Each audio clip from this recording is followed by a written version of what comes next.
Understanding quiet as a library, a guide to English idioms. Hello, everyone. Welcome back to our channel. Today, we're diving into a very interesting English phrase, quiet as a library. This idiom paints a vivid picture using just a few words, and understanding it can really help you grasp the beauty of English. So, let's get started and explore what this phrase means and how you can use it in your conversations. The phrase, quiet as a library, is used to describe a place or situation that is very quiet or silent.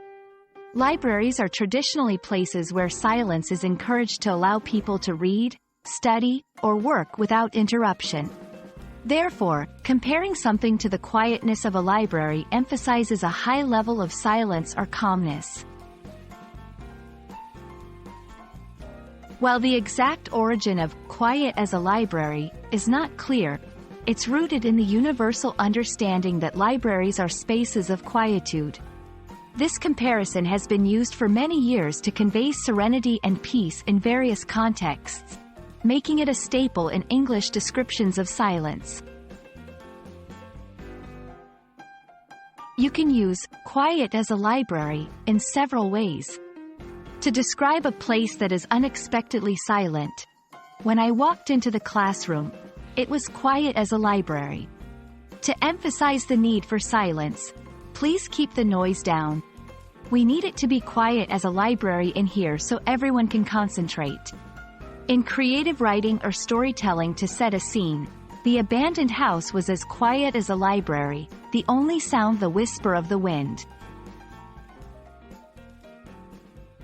Let's look at some examples to better understand how to use this phrase. Early in the morning, the busy city streets were as quiet as a library.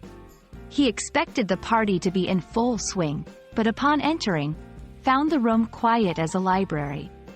As the exam commenced, the room turned quiet as a library, with only the sound of pencils moving on paper. And that wraps up our exploration of the phrase, quiet as a library. We hope this video has illuminated the beauty and depth of English idioms for you. Remember, idioms like these enrich your language and help you express ideas in a vivid and imaginative way. Thanks for watching, and we hope to see you in our next video. Don't forget to practice using quiet as a library in your own conversations to bring a touch of descriptive flair to your English.